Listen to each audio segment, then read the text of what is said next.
Thank you, Laurie. Thank you very much. No, stop. If appropriate, do that at the end, please.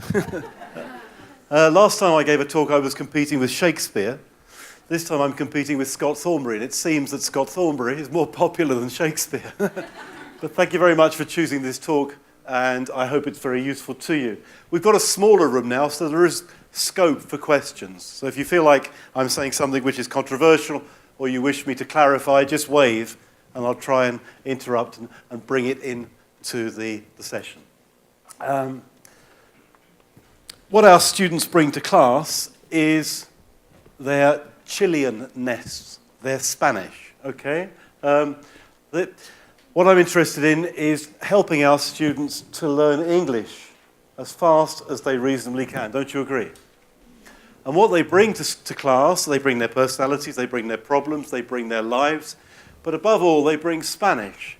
And my feeling is that Spanish is a huge advantage when you're learning English. Our students should be able to learn English much more quickly.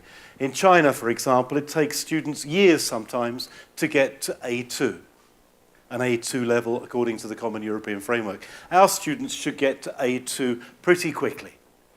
But in the main, it doesn't happen anything like as fast as it should, particularly in secondary schools.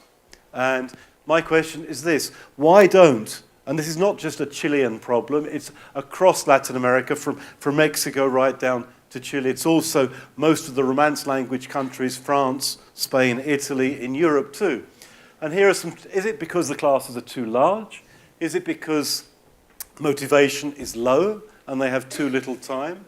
Is it because it seems too difficult? They see little success, the teacher constantly corrects them, they do badly in the tests and so they give up? Is it fear? Are they afraid of looking stupid? Many teachers in Chile have said to me, but Chileans are different. They don't like to make mistakes. That's global. It's not a Chilean or a Latino thing. Nobody likes to look stupid. Most students globally are reluctant to speak as much as we would like them to. Is it because English comes from somewhere else? It's not really part of our culture. Is it because of the syllabuses we use, the silly buses, as I called them yesterday, designed by highly optimistic people? Most of the syllabuses are silly. They're far too big, and you end up running as a teacher, don't you? The sort of present simple, past simple, future simple, I'm simple, you're simple, test. Yeah. And we do that rush through the syllabus thing. Or is it because of the way we teach them? Just tell the person next to you, in your context, whether you're teaching kids, teens, adults, or the nearly dead, it doesn't really matter. Just compare, which of those do you think is the major factor which prevents your students from learning a little quicker? Just, you have 30 seconds, enjoy.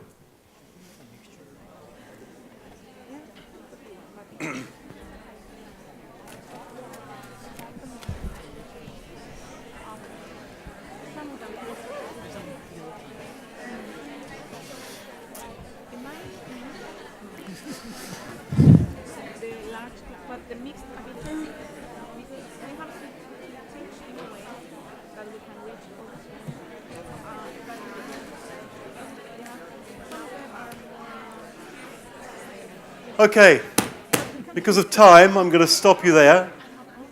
Can I just get a quick show of hands? Which is, you can put your hands up twice, just so we can see what the room is thinking. Is this the biggest problem? One of the two biggest problems where you are? Huge classes, 30, 40, 50 students. Okay, time. Every teacher I know says, I don't have enough time. Okay, is it this, the students don't believe in the whole thing? Yeah, that's very popular. Fear is everywhere in our job. The problems of culture.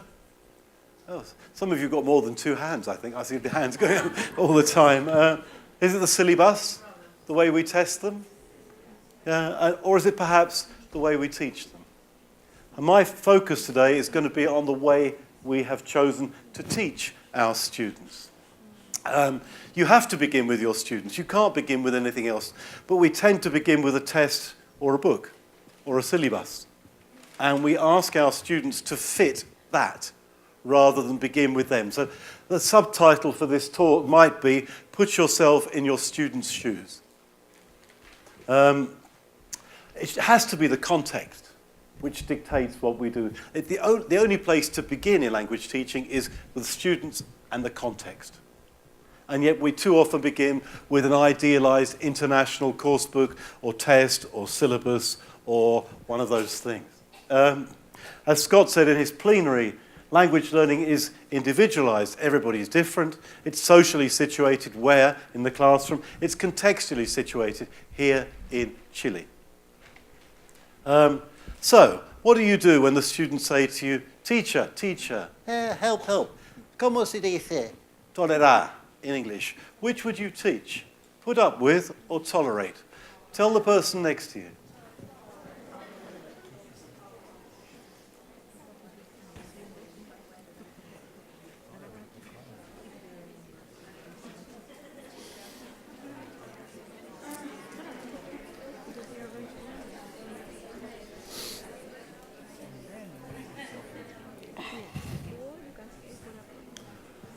Okay, and I think that's an interesting question. That's exactly what we should be thinking all the time. Where are they? And how can we help them to learn English, adequate English, not native English, but adequate English, as soon as possible? Who said, put up with? Not many of you, okay? 2 hands went up, 3, 4, 5. Okay, the rest of you, are you saying both together, or are you saying, well, both together?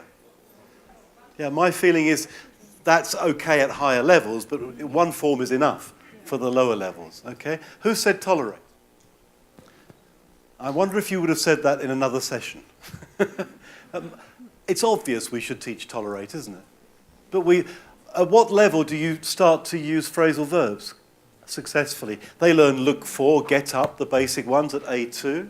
But when were you really able to start to use phrasal verbs? B2? B1, C1, never? I remember my ex-wife, when we moved to England, she was about C1 level Spanish. She was from Valencia in Spain. And what she decided to do was take a phrasal verb every day and force it into the conversation as much as possible so that she could finally start to successfully use phrasal verbs. So she would put up with everything all day long, until at the end of the day, she had control of that phrasal verb. And the next day, she would choose another one and force that into the conversation. And I think that's why she's my ex-wife. We're still friends, don't worry. But I was phrasal verbed to death. And my feeling is that we're highly optimistic about those things. We try to teach them, force them prematurely. If you're teaching in China, the choice may be different because they don't have tolerate. How do you say tolerate in Chinese? Anybody know? Neither do I. But I remember when I was teaching in multilingual classes in England, I often had Chinese students. And when they were completely lost, I would say to them, how do you say tolerate in Chinese? And they would go, hikitagadu. And I would say, good. Everybody translates. The notion that people don't translate is absurd. When do you translate in language learning? Whenever you're not sure. Whenever you're not quite sure, you translate. When is that in language learning? Nearly all the time. When are you really sure? Only when you're significantly fluent with the language and very confident with the language. Okay? At what level do students start to think in English? How often have you said to your students, come on, think in English? And they look for their English brain, and they can't find. Every time you've said to students, think in English, it's too late. They have already thought in Spanish. So you're constantly castigating your students. I can say castigating safely, knowing you understand that. I couldn't say that in China. You're constantly castigating students for doing something which is inevitable, something which is unstoppable. So the method is totally artificial. And what we're saying to students is don't do the inevitable, which is a contradiction for a long time. At what level do you think in English? C1. How many of your students are actually ever going to get to a C1 level? Not so many, really, are they? you see what I'm saying? So what we're using is a very artificial, imported, idealized method. And most of the students suffer it enormously. And my feeling is we have to put ourselves in our students' shoes. Okay? We're not teaching international mixed nationality classes. We're teaching Spanish speakers who can get to many places much more quickly than other language learners. The greatest thing they have is the mother tongue. It's the strongest thing you bring to language learning, no matter what anybody else says, is your mother tongue. It's your greatest asset. And all that you see, you've picked up all kinds of language, all kinds of grammar along the way. Here's another quotation for you. And this is really quite interesting. Perhaps, all our methods are largely politicized. Perhaps they're commercialized. It's clearly in the publisher's interests to sell the same book in Turkey and Chile. But is it in our students to be forced to use a method which is appropriate in Turkey, for example, but may not be appropriate here? I won't tell you. How many teachers of English? I just told you. How many teachers of English are there in the world? Do you know? Somewhere between 12 and 15 million English language teachers in the world. We don't know exactly because of all the private language teachers in China. But these statistics were last year from the British Council. How many of those teachers, the 12 to 15 million English language teachers in the world, are native speakers like me? 5%. So 95% of the teachers of English globally are non-native. Okay?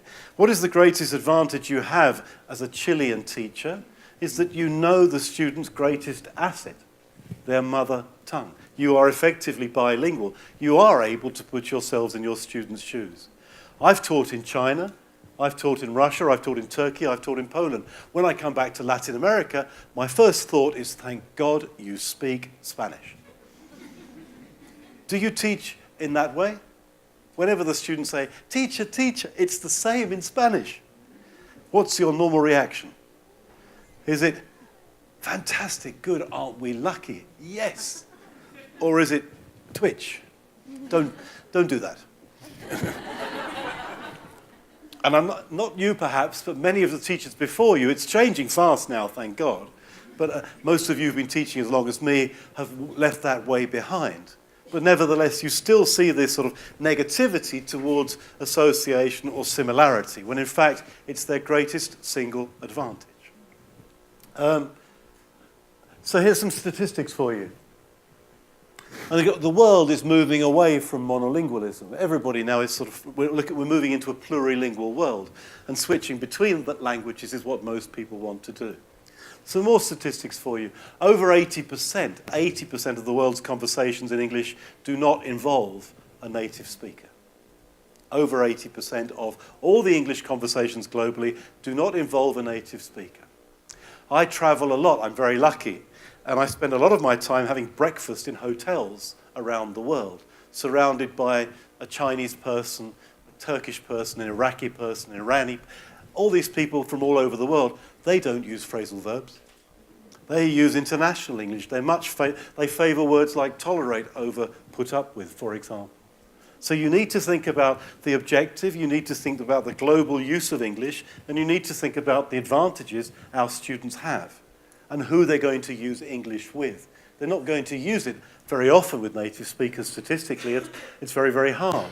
They may watch movies, Netflix, and so on, but in the main, that's input rather than output. And the last statistic I'll give you, which is quite interesting, have any of you been to the United Nations? There's a gallery where you can watch what happens, and you see the ambassador from Chile, with the ambassador from Germany, with the ambassador from Egypt, all happily speaking English before a meeting. And then suddenly in comes the native speaker. What happens is they all put on the headphones and they get a translation, because the hardest English to understand is native speaker English. So I think our ambitions have been fudged by over-ambition or imported ideas. You need to think about what your students have, what they know, and where they're going at each level. And I don't think we talk anything like enough about these two things, pedagogical shortcuts. How can I shortcut my students' learning? And what's the best thing I can teach them at level 1, level 2, level 3? In other words, level-specific teaching. Your choice of words at each level, for example. And I'll come back to that later on. Knowing Spanish is a huge advantage when it comes to learning English.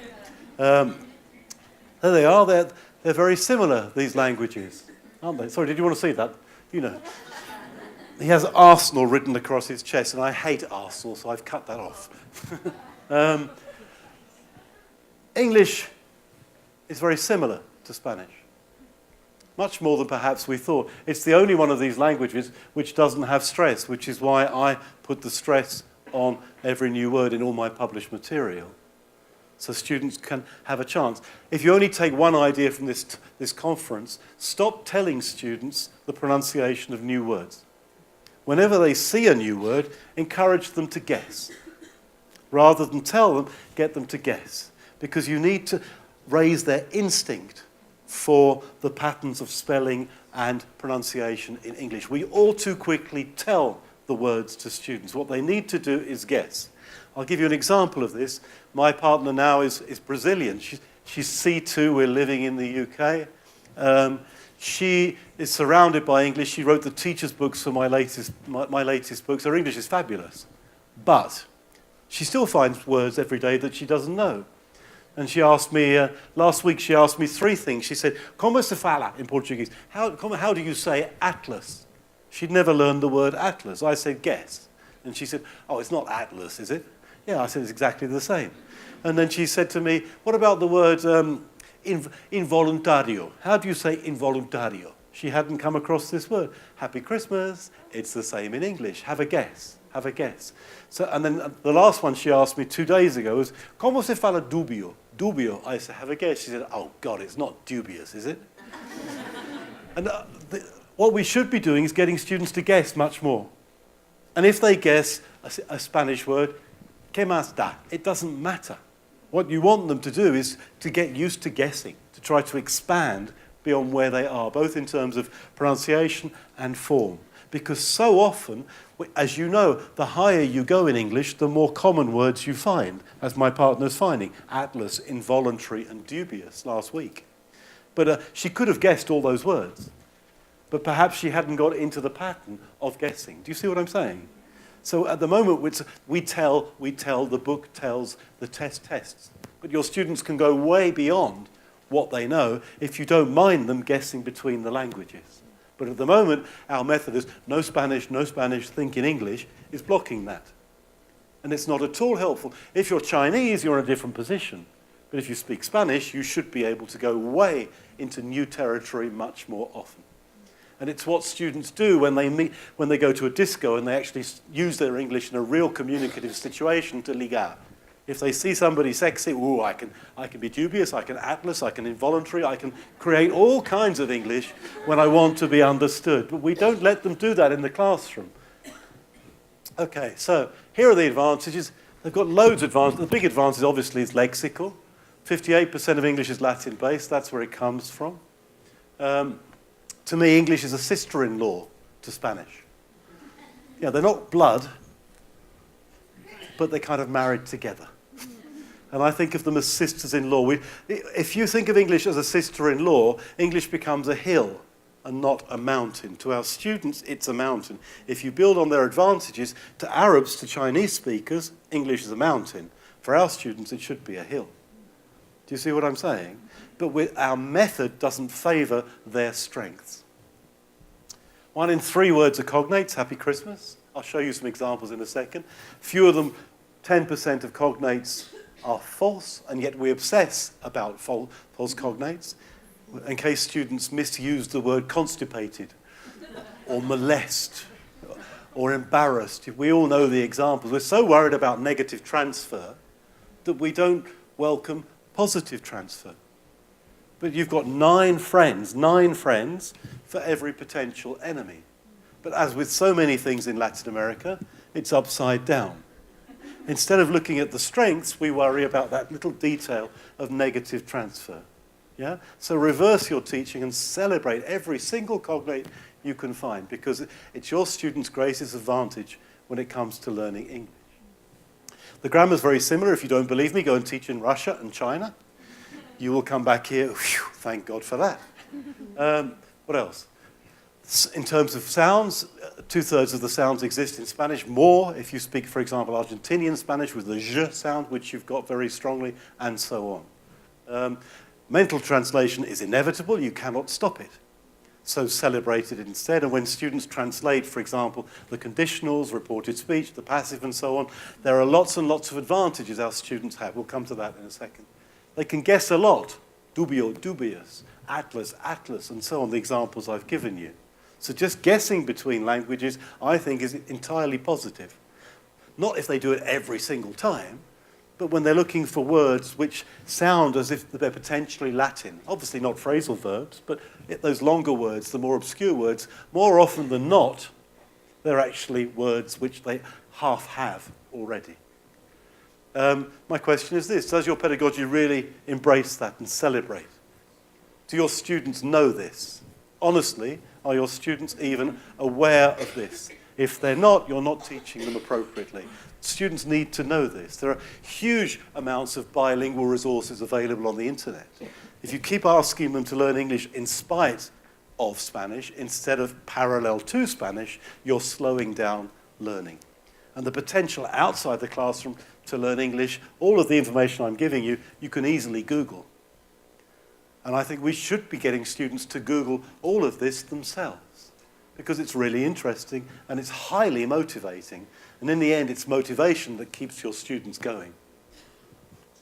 For example, this. The most common suffix in nationalities in English is that. That's what I teach my students. As soon as it's time to learn nationalities, I teach them that. Yeah? And then what I want you to do is call out some more nationalities. Just, well, give me some Latin American nationalities, apart from Chilean. Peruvian, Colombian, Jamaican, Cuban, they're all un. But what do we teach if you teach a British book? Lesson 1. Spanish, Italian, Turkish, Polish. Why? Why do you teach Turkish and Polish in lesson 1? Have a think. Where do you think the publishers sell most books? Have a guess.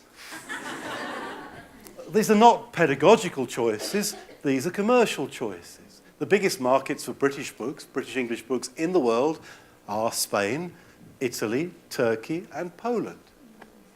That's why we teach what we teach. It's not our choice, it's somebody else's choice. Not for pedagogical reasons, but for the obvious reasons, as in most industries, not just English language teaching. Okay, so, oops, I've given you the answer there.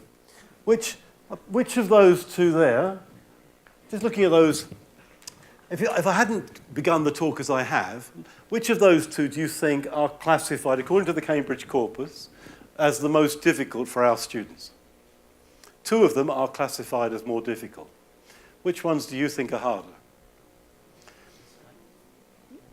Life is short, I'll tell you. Shall I? Which ones do you think?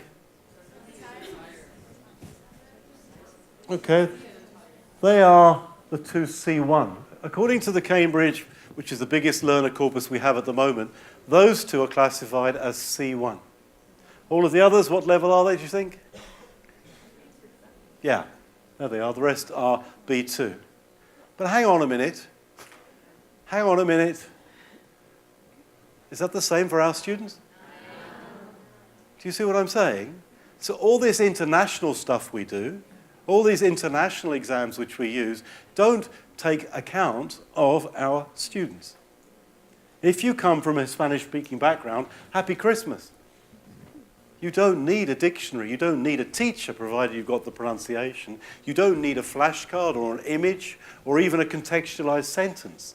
You can just see the word. If you're helped with spelling and pronunciation, happy Christmas. But at the moment, this is hidden, and the classifications we're using are for international students, not for our students. Are you with me? Yeah? So how often does it happen your students have sort of, in the first certificate test, they've got 4 choices for a gap in a sentence. And they look at the choices, and one of them is exactly the same in Spanish. So what do they think? They think it can't possibly be that one. But of course, that's the correct answer, and they end up getting it wrong because we haven't trained them to look on cognates as friends. At the moment, our attitude to similarity is not sufficiently positive.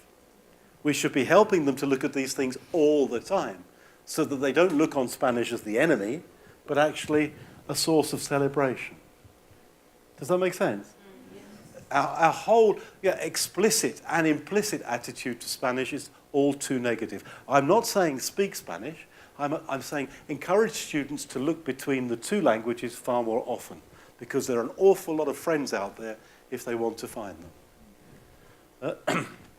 Have a look at that text. What level do you think is that text? Just quickly read it. Don't read the whole thing. But what level would you classify that text?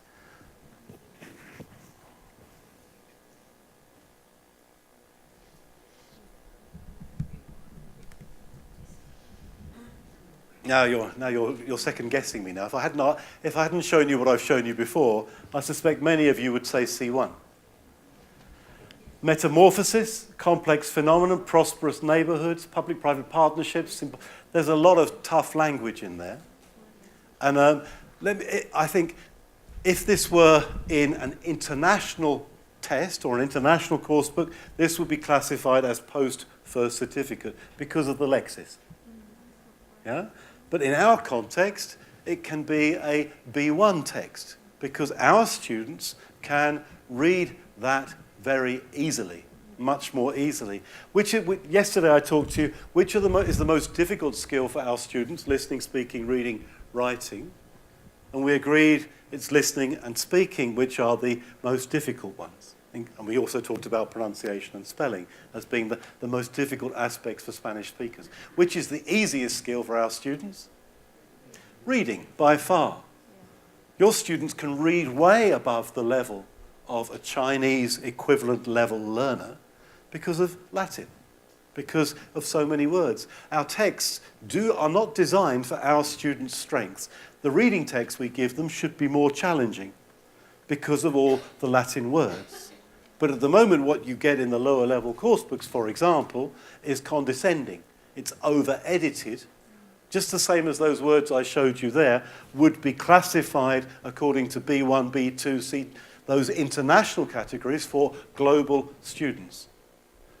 But at the moment, what I've been doing for years, when I was teaching on a full-time basis, and I was using, sorry, this is too slow, a text like that, 20 years ago, I would have taken out metamorphosis. I would take out prosperous. I would take out a lot of the initiatives, difficult words. I would take them out for a B1 student, not thinking about my students and from their perspective, but thinking international. Do you see what I'm saying?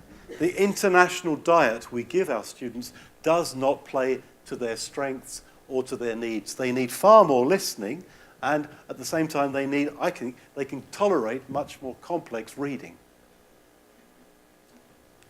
All right, I'll go on. Just that song I played you yesterday, do you remember that song yesterday? And I said it was impossibly complex. This is, we did I'm an alien, I'm a legal alien, those of you who missed it. That line's the easiest line. That's how I teach and an. I'm an alien, I'm a legal alien. That's how I teach it to beginners, because they can understand it. The rest of the song, look, it's impossible. All that red stuff, you would never teach that to a beginner, no way. But I underlined all the words that are available just to show you our students are nearer to comprehension than most other students in the world who speak Arabic, Chinese, Japanese, and so on, because all the underlined words are cognates.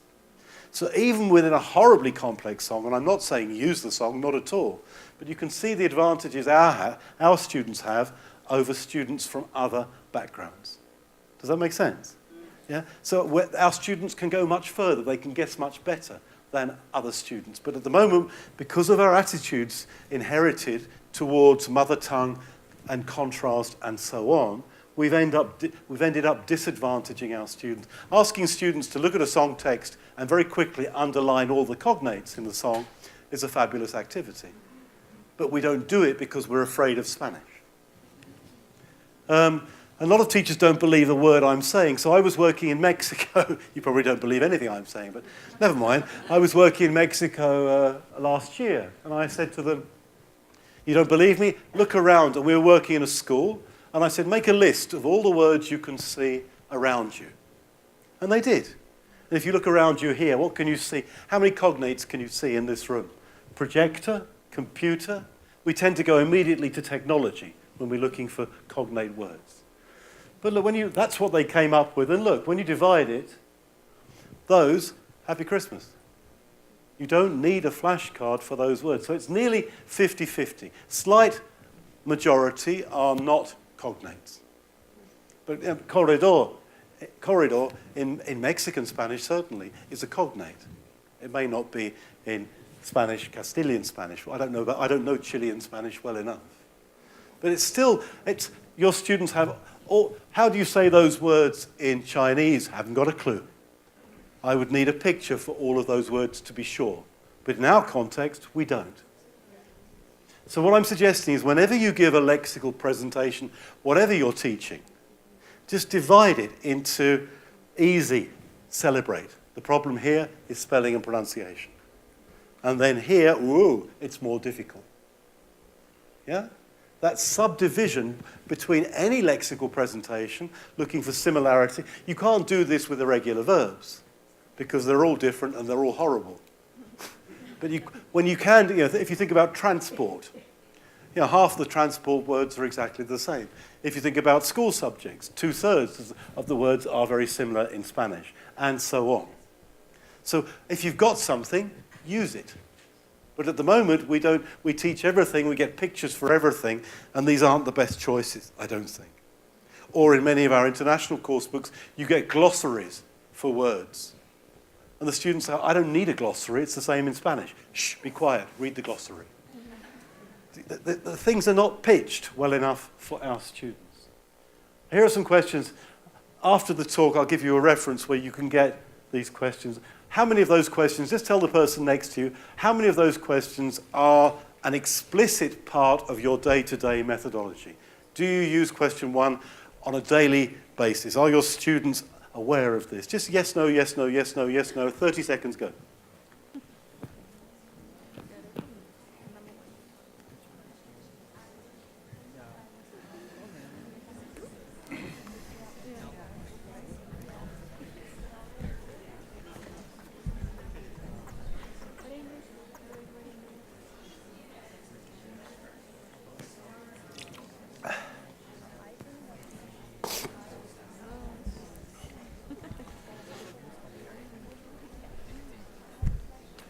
Okay, and I'll just stop you there. You've got the idea, and I'll give you that list to take away. This is interesting here. How can I make best use of bilingual resources? How can I use Google Translate Teacher, for example? We're terrified of Google Translate.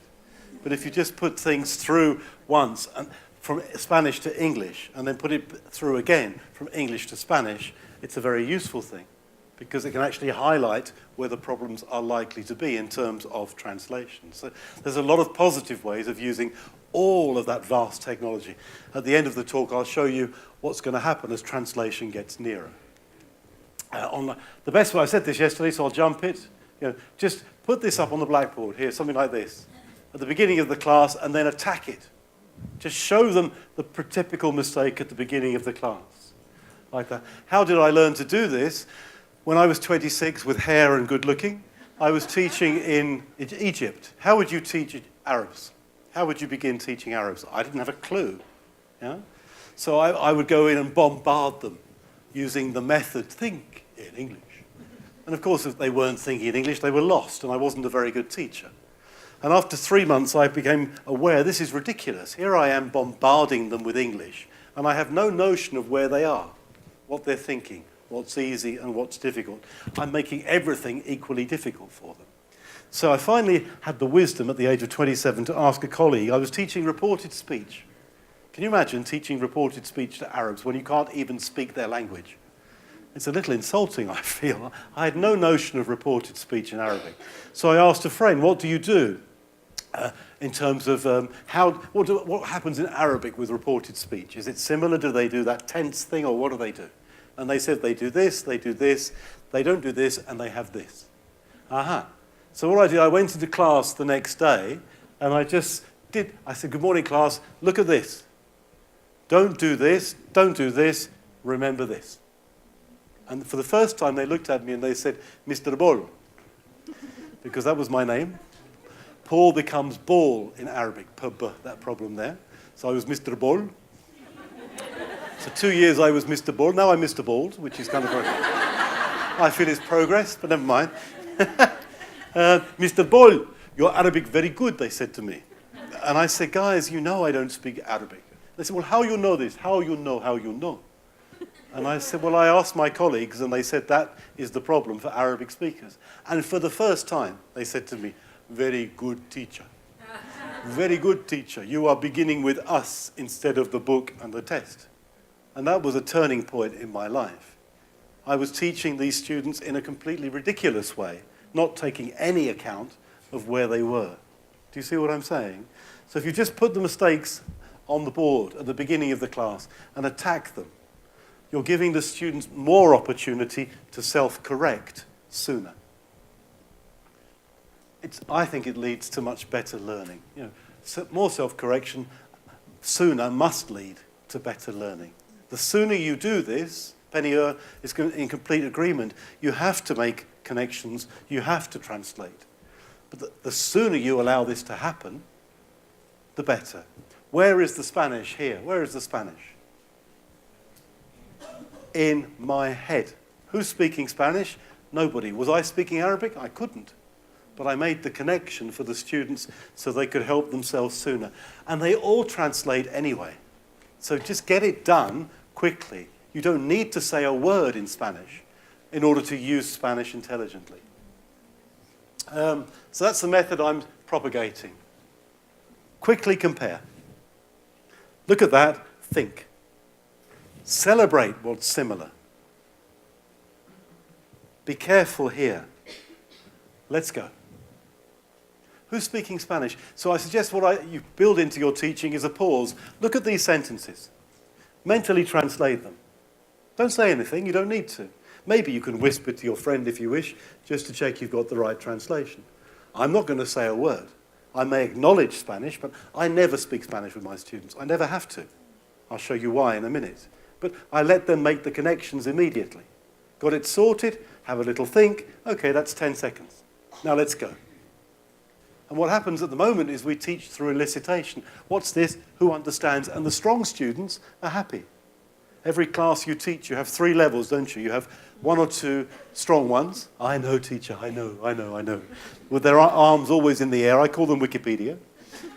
Wikipedia knows. Then you have the majority in the middle. Then you have the hopeless. And in every group, you've got those levels. So we teach by elicitation. Wikipedia's happy. The rest hide behind Wikipedia, and the hopeless remain hopeless. But if you allow them just to make those connections sooner, Wikipedia is silenced. Pause, think, everybody think. Okay? Not this rushing thing, but stop for a minute, have a little think. Got the idea? See the celebration, see the dangers. Now, let's practice. It's far quicker and far fairer, far more democratic than inductive grammar. Inductive grammar is typically like this, isn't it? Here's a long text written by somebody you've never met. Read the text and answer the questions. 5 minutes later, can we go now, teacher? That was boring. Well, no. Before we go, I'd like you to reread the text. We hate the text. Shut up. Reread the text. And let's extract the vocabulary from the text. 5 minutes later, we hate the text. We hate you, teacher. Can we go now? No. What we've got to do now is go back through that text. We hate the text. Read the text once more and extract the grammar. Is that the best pedagogy?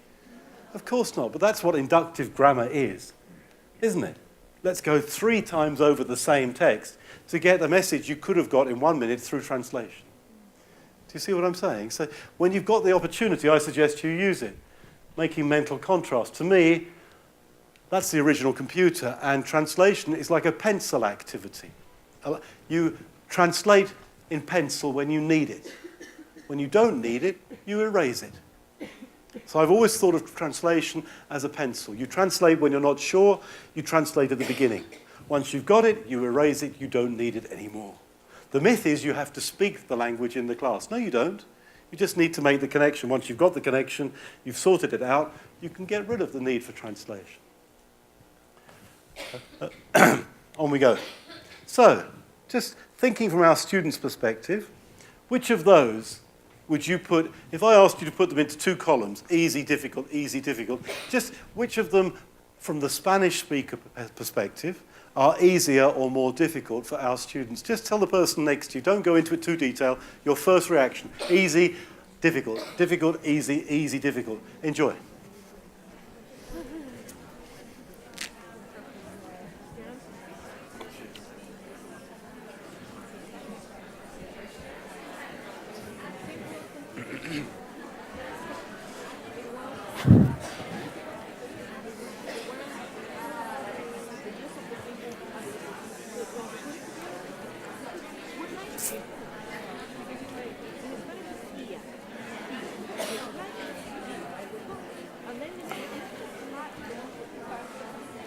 Okay, and just because of time, I'm going to stop you because you've got the idea, and this is not the main subject of this. That's what I would suggest. I put it into two columns for you like that, just that. Now, we could argue about this. Aspects of each of them are more or less difficult for our students, but it's about 50-50. All of them are difficult if you're teaching in China. All of them are difficult if you're teaching in Russia, but our students definitely have certain advantages. So my suggestion is that you teach accordingly, not according to the book, not according to the syllabus, but according to your student's perspective, and give the appropriate emphasis to things according to the degree of difficulty of transfer. Does that make sense? The students should look on these things much more positively. So what I'm saying is, use what your students have. Teach according. To understand grammar, you have to look into the mother tongue mirror. Often students learn the grammar of Spanish by studying English. So that having the two things complement each other seems to me positive rather than negative. Okay, so on we go. So you've got two approaches to grammar. At the moment, we've got this inductive thing, which takes forever and favours the stronger students. We've got deductive, which is boring. Here are the rules, off you go. What about this one? Which one do you think works best in our context? Try and teach the articles without the students making these connections. It's impossible. So you may as well get it over and done with as quickly as possible. Which one do you think is the most effective in our context, given that you have 3 or 4 or 5 hours per week and you have to get as much practice and personalisation in as you can? My feeling is our teaching is tipped too much towards presentation and not enough towards practice and personalisation. If you had to accelerate any phase, which phase would you accelerate? The presentation phase, the basic practice phase, or the more explorative, personalised, meaningful phases? The one we can accelerate is presentation. But we don't do so much because we follow this international linear approach. The problem is the name, look, anticipative contrast. I've tried to find a more interesting name. The trouble with anticipative contrastive, it sounds horrible, doesn't it? What method do you use? It sounds like a bad contraceptive, doesn't it? Which method do you use? I use anticipative contrastive. Yeah. So let's go. We've got inductive, deductive. Let's change this one to, how about seductive? Seductive grammar. I think that's the way forward in this context. All right, I'm just joking with you. But look, that's the truth.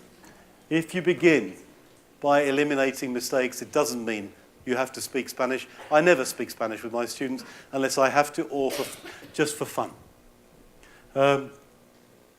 Encouraging mental reference can be the best way to prevent students from speaking. Make a connection. You don't need to say anything. Got the connection, now let's go. So again, it's upside down. Getting that translation thing done quicker actually reduces the need for speaking Spanish because you've got the doubts out of the way. Remember, we only use translation when we have doubt. If we're sure, we're quite happy. The need for translation is whenever you're not quite sure about anything, you go back to base. Doesn't that make sense? Okay, so what I'm suggesting you do is look at those verbs. You can use all of those verbs when you're instructing students. And this is how I avoid using the mother tongue. I use cognate verbs to give my instructions. Yeah? How often do you say to students, have you got the idea? Good, go on. And they say, go where, teacher? Where is on, teacher? So you very quickly say, sorry, continue, continue. And they continue. Why on earth should you have to use go on? Go on. Continue is equally common, and it makes more sense to me as a native speaker in that context anyway. Level 1, continue. Level 2, continue. Level 3, go on and continue parallel. After that, you're fine. But over-insisting on native speaker English is inappropriate for low-level students and disadvantages your students. True or false? Absolutely true. It's absolutely true. We overdo this phrasal thing. We overdo imitating an idealized speaker prematurely. That can come. What students most need is success. The greatest source of motivation is success. If you succeed, you keep going. When it's too difficult, you give up. At the moment, my strong belief is we're making it too difficult for students to get going when they've got all these resources they could use. So my question here is this. Which of those verbs wouldn't you use with lower level students?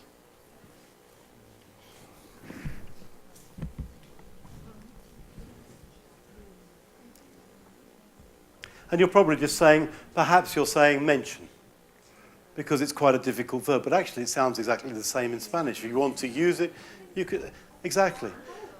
They're all absolutely, what I do is this. Why are we rushing native, whatever that means, English? Why shouldn't we? And what I'm saying is it helps you speak less Spanish.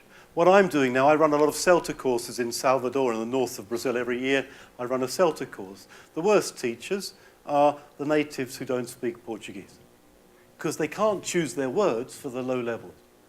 Okay? Now, I'm not saying start to use desist instead of give up. Yeah, don't make ridiculous choices. I'm not saying that at all. You don't need to start speaking like the Queen's Queen. What I'm saying is, just if you know it works for your students, use it. It's your greatest strength. And then say to them, look at these words, you can do the same. Happy Christmas. Actually, be much more explicit about what you're doing. Who's speaking Spanish? Nobody. Nobody at all. And I think something we need to talk about is this. We need to give native speakers lessons in English as a lingua franca, because the native speakers are actually the greatest danger to our students, because they're the ones who are giving up and going on and putting up with far too soon. With me? Or have you had enough of me? What I'm suggesting, it's quite difficult when you're teaching. If you're teaching 8 hours a day, as most of us have to, teachers are paid like chickens, aren't we? We're paid by the egg. Yeah, one egg, one class, we get my salary. So we produce as many eggs as we can. And that's how we're paid. And it's very difficult when you're jumping from level 1 to level 4 to level 2 to level 7. It's difficult to control your own English, isn't it? But that's what we should be doing. We should be using a level-specific English, a level-appropriate English to help students. And then I'm using this stuff at your level. I'm using this stuff at your level. You can do the same. At the moment, that's not part of our pedagogy, and I think it should be. The other thing I'm going to say quickly, which is your strongest sense? I'll tell you because I'm running out of time, as usual, everybody does. The eye is the strongest sense. We take in more information through our eye than anybody else. So, most schools have something like that, don't they, on the wall? How many of you have that on your, how many of you have that on your wall? Is it on the wall of your classroom? One. So, we all have this sort of thing, don't we? These phrases that we want them to use. Honestly, I just want to do a quick vote. How many people honestly have something like that on the wall of the classroom? Wow, 1, 2, 3, 4, 5. It's less than 10. Fewer than 10, and there must be 100 people here. So isn't that low? So our methodology is explicitly anti-Spanish. Why don't you put posters like this on the wall? Put a poster like that on the wall. the students, happy Christmas. You can use adverbs immediately. You don't need a teacher for this. The only problem with adverbs is the spelling, one L or two L's, and that's it. So what I'm suggesting is feed the students' eyes. I was talking to Laurie before this session about how much time students spend waiting in the classroom. How long are your students waiting for the slower students to finish? And Wikipedia is saying, come along, teacher, satisfy me. You know. And the rest of the class are sort of, hang on, so we need more time. So Wikipedia, have you finished? Google a song, as I suggested yesterday. Or just look around. We should be filling our classroom walls, feeding the eye. A great school I went to in Guatemala, they have the whole of the school is covered with linoleum, that white stuff you have on the floor in the bathroom. And so the students can graffiti whenever they want to. They can draw whenever they want to. And then at the end of the week or the month or whenever, you can clean it and you have white walls again. You can use it. How often have you ever seen anything on the ceiling of a classroom? If you have to share the classroom with a maths teacher and a biology, can I have the ceiling? Can I have the ceiling? And put hundreds of English phrases on the ceiling so they can look, oh wow, cognates. How about that? Adjectives. Happy Christmas. Imagine teaching those adjectives in China. Good luck. Here, happy Christmas. So let's use it. If you've got it, use it. And by showing them the stress, they can use them straight away. So I urge you to put posters of cognates around your school, the corridors. I've decorated whole universities in Brazil with cognates. And the students walk through a field of cognates every day. And they absorb them and they use them. It's fantastic. When you're teaching beginners, you're teaching the adjectives in your textbook. Just put some more on the blackboard. Happy Christmas. Your students can express their opinion from day one. I think lo que sea is fantastic, excellent, etc. Your students can give opinions from day one. But we don't allow them to give opinions until Unit 7, adjectives. The other thing which is really important, in language learning, which comes first? Tell the person next to you, fluency or accuracy? And you are saying? Fluency, clearly. Yeah, it's mama, leche, mama, quiero leche. You know, the students build up. But how do we teach?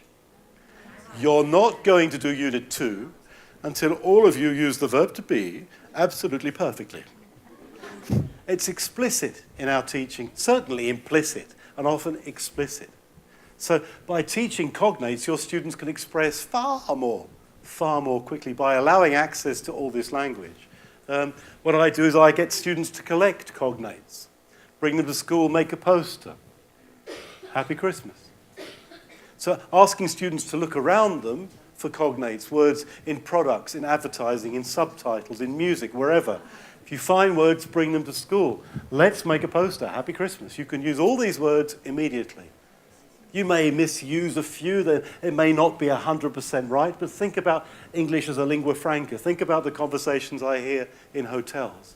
The students can use these words all the time. Can you imagine a student doing an interview for the PET exam, and they've absorbed this poster for a semester. And then the question is, tell us about your teacher. And they remember the poster, and they say, well, my teacher is an energetic artist. He's imaginative, sometimes he's human, but frankly, he can be a horrible masochist. Can you imagine a PET candidate doing that? It never happens. Why not? Why do students never use cognates freely? There's only one reason: our pedagogy.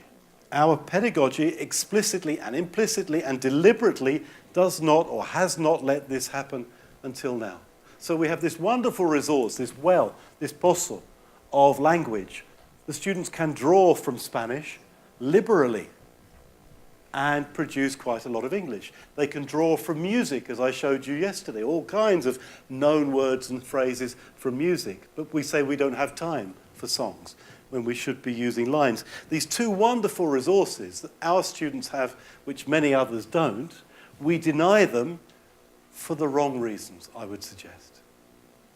Okay, there's two quotations there for you about fluency. It's all about fluency. Our students can be much more fluent than other language groups because they've got Spanish, because they've got cognates. If you just let them draw and look for them, they can produce all kinds of things. I can see you're afraid, they're going to produce false cognates, there's going to be problems. Yeah, but there will be far more victories than losses. It's 9 to 1. 9 to 1 is the proportion of success. And you need to deal with false cognates anyway. Don't hide behind them. I can't use cognates until they've worked out these things. I syllabus false cognates. So I have a syllabus based on frequency, 6 per level. Level 1, level 2, level 3. So once you syllabus the false cognates, you open the door for the friends. This I'll just show you quickly, which I showed you yesterday. Do you remember to teach irregular verbs? Some of you didn't come, and I was asked to show this slide again. I just have, for my irregular verbs, the most common verbs, I teach them through lines from songs. I've got to go back. This stupid thing, sorry. I'll just jump on. But can you see that? I showed it to you yesterday. Just teaching irregular verbs in context through songs. Okay? Sorry, I'll go back. Oh my goodness. I'm just learning to use this new keynote thing, and I'm not quite in control of it, as you can see. But it's quite pretty, isn't it? All right, quick. Oh, it's too late. At the end, I'll put it back, okay? I'll just show you this because I did this last year, asking students to find connections. You know, which day of the week begins with the same letter in Spanish? Which numbers under 10 begin with the same letters? Looking for connections between the languages. Which colours are similar? There's 4 parts of the face. I do this with my students. When I'm teaching the face, I say, look at me, and I go like this. Dung, dung, dung, dung, dung, dung, dung, dung. And the students look at me, why are you doing this, teacher? Are you a fallen Catholic teacher? No. And in the end, someone gets, not normally Wikipedia, but somebody gets f, n, l, b, connection. Do you see? Asking students for any connections at all, is extra practice, it's a memory hook. You don't need the teacher, it's personal, it meets every single criteria. It's adaptive, man. You know, it's personalized. All the things we now do, the students can do for themselves. They don't need a teacher. It meets, I think, all our pedagogical criteria. And to not do this type of thing seems to me irresponsible. If you're not taking risks, if you're not looking for constructive ways to improve and broaden your pedagogical church, if you're sticking to this narrow think in English and go through this inductive, long-winded process, you're not really expanding your own pedagogy as a teacher. Once you start to look for ways to build connections to Spanish, all sorts of doors open for all different types of students. I won't do that because of time. Just to show you, there's no research to support planning translation. None. 0. And I'm not even saying use Spanish. I'm embracing mental translation. I could have given you a talk, maybe next time I come, I'll show you 100 ways to use translation in the classroom because everybody favours it now. If you look at all the literature, we're moving that way. The mother tongue is where everything comes from. Okay, so I'm just going to show you a look at the future because that's the title of the conference. Wait till translation comes. And it's very soon. The technology is here. Let's just look at an example of the fears of the future. It's just 1 minute. Can you just turn it up? So where's the wheel volume? I'm going to try and kiss girls I've never met before using this... Can I do it? I'm going to try and kiss girls I've never met before using this translation device, IRI. この翻訳デバイス、IRI を使って初対面の女性にキスを挑みます。Alright, let's go and do this. Excuse me. Hello. こんにちは。I know this is sudden, but can I try and kiss you? 突然ですが、あなたにキスしてもいいですか？ It's very normal in the UK. イギリスでは普通のことだよ。 Hey, just one kiss! Just one kiss! Today's weather is beautiful, but not as beautiful as you. 今日の天気は美しいけれども、あなたほど美しくはない。 I just wanted to say, can I... Excuse me, do you have a second? No speaking. I have something amazing. I can speak Japanese. 僕は日本語を話せます。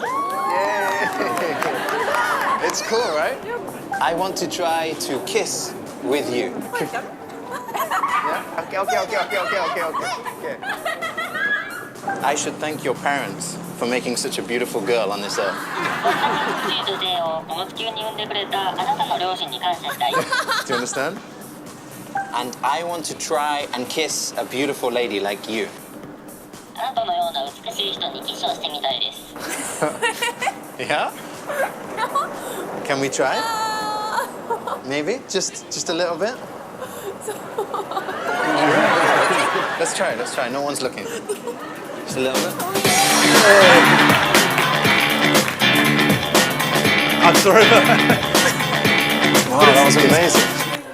It's coming. That technology is coming. Translation technology will eventually get here. I'll be dead. Good luck, future teachers. All right. So, wait. 2 minutes. I've got just a summary. That's what they need, and this is what we're giving them.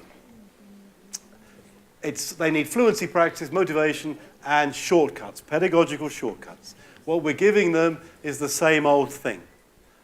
Most of it's imported, it's idealized, it's not created for Spanish-speaking students, okay? What I've suggested is this, that we need more appropriate, Latino-friendlier, a better pedagogical diet for our students, much more localized approach and realistic attitude to the benefits of Spanish. We need to build much better on prior knowledge. The skills balance, more difficult readings, much more listening, contrastive pronunciation, contrastive grammar, a greater variety of roots, looking for things, connections, first letter, same letter, similar sounds. Any connection to Spanish may have a validity for certain types of students. Less rush. In language teaching, less is more. We're forever page turning. It might be a good idea to take your current book and do it over 2 years instead of 1. So you've got more room to Google all kinds of things with your students and build upon the connections. The publishers will hate me for saying this, but it's actually a good idea. Less is more. Shorter course books and a lot more exploratory teaching. And I think we must start teaching about level-specific teaching, choosing our words, what we teach, what we show, and what we ask them to use more with a greater variety according to the levels we are teaching. As a summary of this talk, any bits you missed, I will put on the Facebook page of Richmond ELT Chile, so you get all the lists and things. Not the whole presentation, I never give those, but I'll give you all the lists and important stuff. You'll get it. It'll be up there by Monday. Just give me a day to upload it, okay? I haven't said that. I've said this.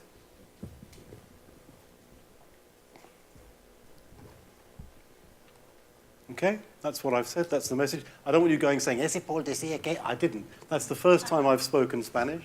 Do you teach general English? No, you don't. You teach English to Spanish-speaking people. There's no such thing as general English in this context.